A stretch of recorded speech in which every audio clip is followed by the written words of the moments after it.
se retrouve aujourd'hui pour la vidéo sur les sorties livresques qui m'intéressent pour le mois d'octobre 2017. Alors je ne vais pas vous le cacher, c'est comme le mois de septembre, il faut dire qu'en sortie le mois d'octobre est quand même assez riche et il y a quand même du lourd. Je pense que le portefeuille va encore trinquer, bien que comme je vais à Montreuil, et bien fin novembre, début décembre, je vais essayer quand même d'être un petit peu plus light. Vous verrez d'ailleurs que mon book haul du mois de septembre est beaucoup plus raisonnable que les autres. Il était enfin temps que je me calme un peu.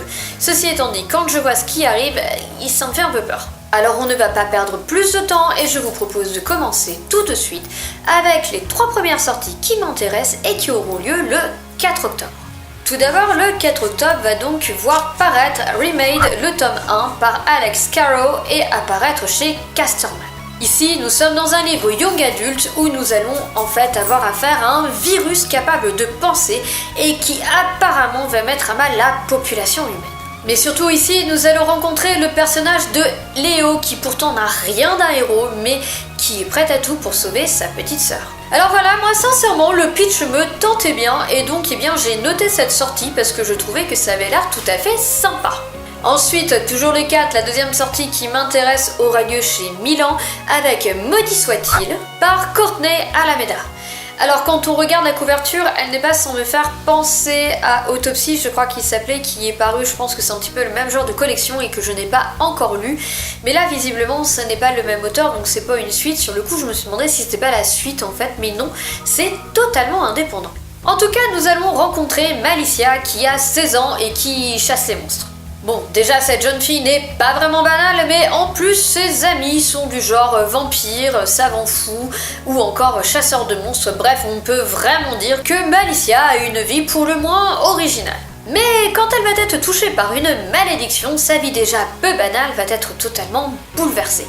Voilà, je n'en sais pas plus, mais je me dis que le pitch est bien sympa et j'ai vraiment envie de le découvrir, surtout que la couverture est quand même bien sympa. Ensuite, pour la dernière sortie de ce 4, on change totalement de genre avec La vie à 1000 décibels par Raquel Lucas ou quelque chose comme ça, je ne sais pas du tout de quelle origine elle est, et apparaître chez Albert Michel. Ce livre m'a beaucoup marqué de par son pitch et aussi de la façon dont il a été écrit. Je m'explique, nous sommes dans un contemporain où nous allons rencontrer Grace, une adolescente de 16 ans et qui est atteinte du syndrome d'Asperger.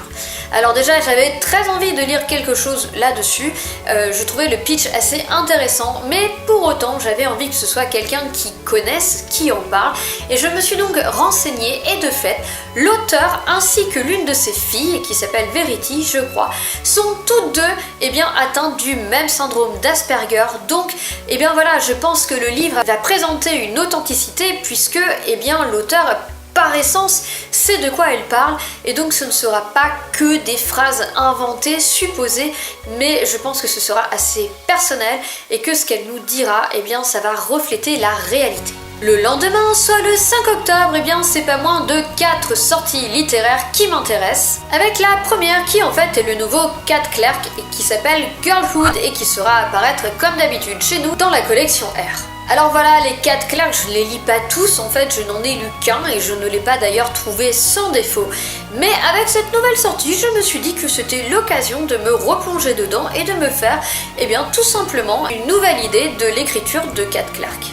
Au passage, pour les aficionados de Cat Clerk, je crois, si je ne me trompe pas, que tous les romans de Cat Clerk dans la collection R reparaissent peu à peu dans une nouvelle couverture qui va matcher avec celle-là. Alors peut-être c'est pas tous, peut-être qu'ils vont le faire au fur et à mesure, mais j'ai bien l'impression qu'ils les rééditent avec des couvertures qui matchent.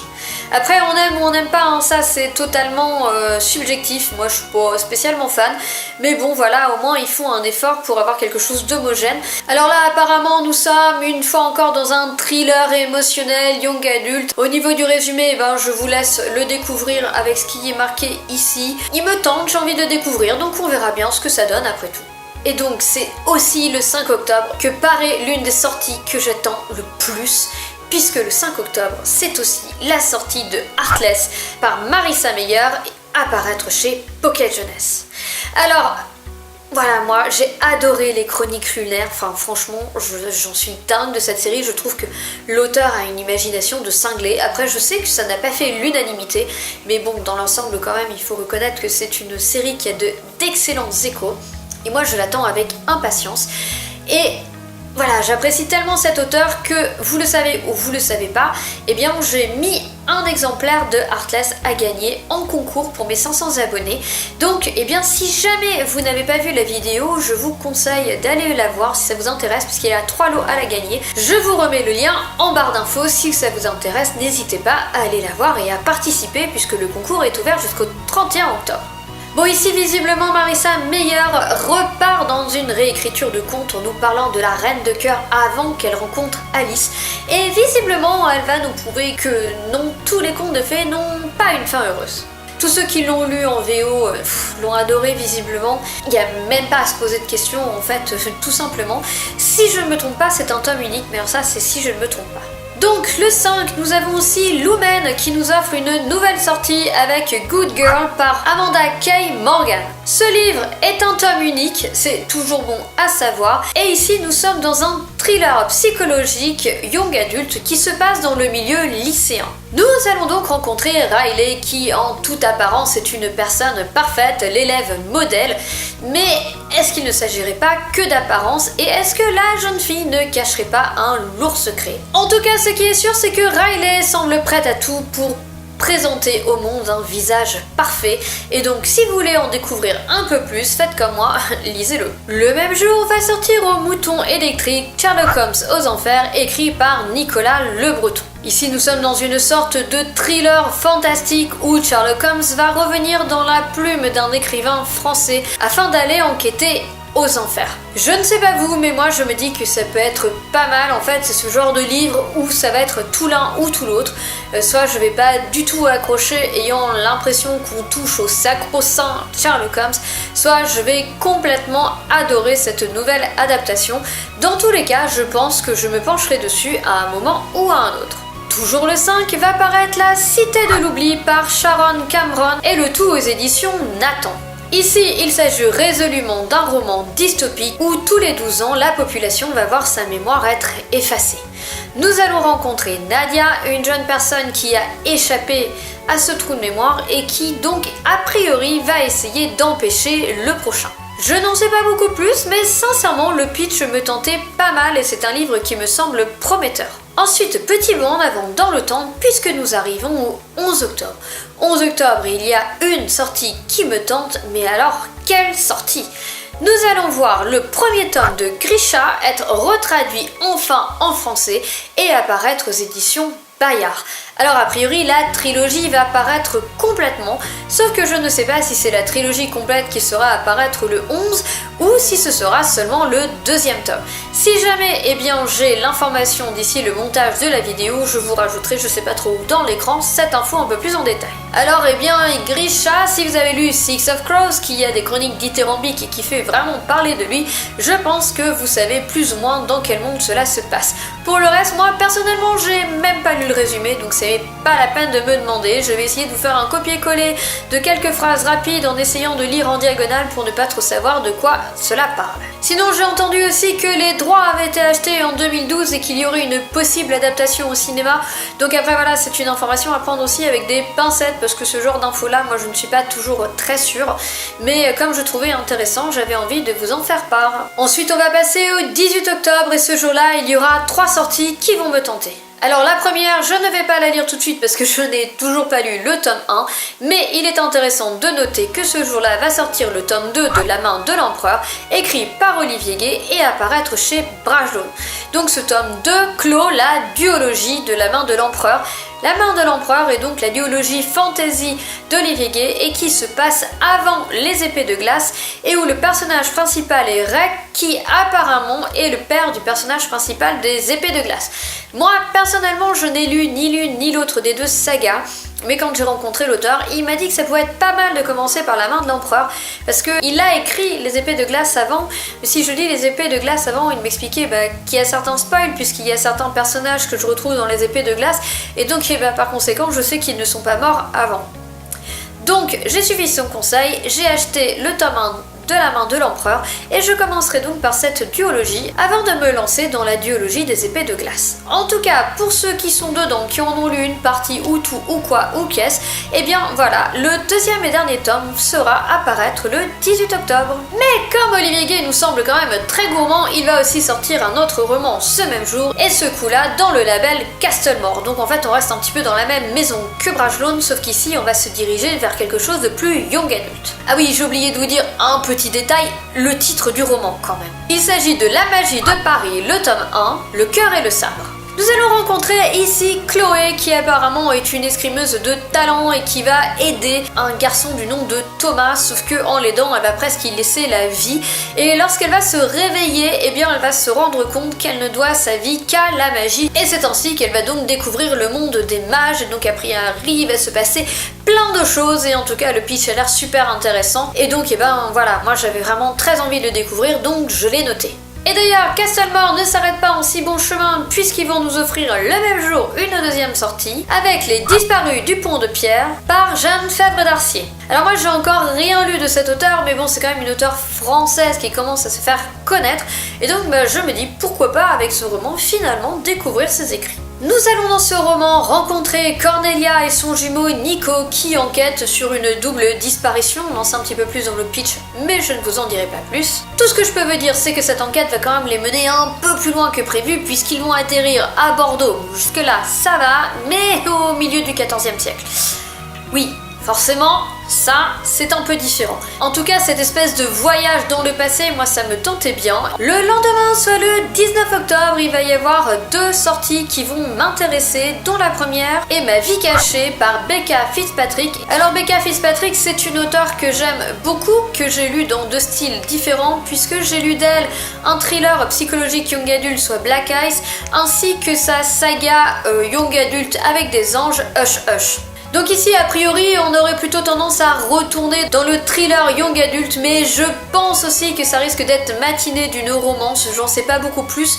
Finalement, le pitch ne nous dit pas trop dans quelle direction on va, mais comme c'est une auteure que j'aime beaucoup, je pense que je le découvrirai avec plaisir. Toujours le 19 va paraître un nouveau pocket jeunesse qui a l'air vraiment pas mal. Il s'agit des âmes rouges, écrit par Alicia et Sarah Croze, je crois, mais en fait j'écris tellement mal, c'est sur mon petit carnet que je suis pas tout à fait sûre d'avoir bien écrit. Ici, nous allons rencontrer Ellie et son frère qui vont se réveiller dans une chambre d'hôtel. Ils ne savent absolument pas ce qu'ils font là, ils sont couverts de sang et vraiment ils se demandent un petit peu ce qu'il en est. A priori, ils ont plus ou moins été abandonnés par leurs parents, on sait pas trop. Ce dont je suis sûre, c'est qu'il y a une histoire de créatures dévoreuses de chair là-dessous. Alors je sais pas trop si ça va être un dérivé de vampire ou je ne sais quoi. Le résumé reste mystérieux et c'est très bien ainsi. En tout cas, quand je vois la couverture, l'atmosphère que ça a l'air de dégager et le pitch, moi je dis je vais essayer, surtout qu'en général avec Pocket Jeunesse je suis pas déçue. C'est une maison d'édition qui me correspond bien, j'aime vraiment ce qu'ils sortent. Et donc en général je leur fais confiance et je teste. Il me reste enfin 3 livres à vous présenter, dont 2 sortent le 31 octobre et un sort en octobre, mais je ne sais pas quand. Donc les deux à sortir le 31 octobre, ce sont des sorties qui vont paraître aux éditions du Chat Noir. Normalement, je pense que les sorties auraient dû avoir lieu en novembre, mais vu qu'il y a des salons début novembre ou quelque chose comme ça, je pense qu'ils ont avancé les sorties afin que les gens puissent trouver les nouveautés sur les salons. En tout cas, le premier qui m'intéresse, il s'agit des Chroniques des Homérides, le tome 1, Le Souffle de Midas, et qui est écrit par Alison Germain, qui est une youtubeuse que vous connaissez certainement et qui s'appelle Lily Bookin. Il faut pas se cacher, aussi bien l'auteur que les éditions du Chat Noir nous ont fait beaucoup de mystères sur la sortie de ce livre, vu qu'en général on connaît les plannings de sortie à l'avance, mais pour celui-là, personne n'était au courant. Même Lily Bookin avait gardé un petit peu le secret, et donc eh bien voilà, pour ceux qui savaient qu'elle écrivait un livre, mais qui n'ont pas trop suivi les dernières infos, ceci étant dit, j'en doute, c'est quand même pas mal passé. Eh bien c'est sous le nom, enfin sous vrai nom d'Alison Germain qu'elle a écrit Le Souffle de Midas. En tout cas, ici, nous sommes dans un roman qui visiblement va mélanger l'urban fantasy avec la mythologie grecque. Moi, je dis ça peut être super intéressant et donc j'ai vraiment envie de découvrir. Ensuite, le même jour, c'est le 3e tome d'une série chouchou qui va sortir que j'attendais depuis tellement longtemps avec le tome 3 d'Elvira Time Back in Time et écrit par Mathieu Guibé. Alors, il faut savoir qu'Elvira Time est une série en 4 volumes mais que ce tome 3 en fait fait plus ou moins office de préquel puisque avant d'avoir la conclusion de l'histoire, ce tome 3 va nous plonger dans l'avant-tome 1 et nous allons découvrir pourquoi Elvira est devenue ce qu'elle est et pourquoi Jericho est devenu ce qu'il est. C'est de la plus pure urban fantasy, j'adore, c'est une héroïne badass comme pas deux. Sincèrement, elle est à mourir de rire, ça bouge tout le temps, c'est génial. Bref, j'ai vraiment hâte de découvrir cette préquelle, d'autant que les deux personnages, qu'il s'agisse de Jericho ou d'Elvira, sont vraiment très attachants et j'ai donc vraiment envie de savoir ce qui leur est arrivé et pourquoi, eh bien, aujourd'hui, ils sont ce qu'ils sont, tout simplement. Et donc, comme je vous le disais, on va finir cette vidéo avec une sortie qui apparaît au mois d'octobre, mais j'ai pas eu plus d'informations, je sais pas exactement quel jour. Si jamais je trouve le jour entre temps, c'est pareil, je vous le noterai quelque part sur l'écran. Mais il s'agit d'un thriller avec Mentor par Lee Matthew Goldberg et apparaître aux éditions Hugo Thriller. Ici, nous allons rencontrer un éditeur new-yorkais dont la vie va basculer le jour où son professeur d'université, qui est son mentor, va lui faire lire son manuscrit. Notre éditeur, qui porte le nom de Kyle, va vite se rendre compte que ce manuscrit est quand même fortement pervers. Il va donc plus ou moins essayer d'en arrêter la lecture, mais des faits vont faire qu'il va être obligé de continuer, et petit à petit, il va se rendre compte qu'il s'agirait bien de la confession d'un criminel. Bref, ce pitch a l'air vraiment passionnant, le roman a l'air anxiogène à souhait, je pense qu'il va s'agir d'un bon thriller psychologique, j'ai hâte de le découvrir, de me plonger dedans, de voir ce qu'il a dans le ventre et de voir si ça correspond vraiment à mes attentes. Et donc voilà les amis, j'en ai fini pour les sorties livresques du mois d'octobre qui m'intéressent, il faut le noter, c'est déjà pas mal quand même. De votre côté, dites-moi quelles sont les sorties qui vous intéressent, s'il y a des sorties que j'ai manquées, dont je n'ai pas fait part. Et en attendant, je vous souhaite à tous une très bonne journée, de très belle lecture et je vous dis à bientôt, ciao bye. Ensuite, le 4 octobre, la deuxième sortie qui m'intéresse aura lieu chez Milan avec... Je me souviens même plus de ce que je dois dire. Ensuite, le 4 octobre... je perds mon latin. Ensuite...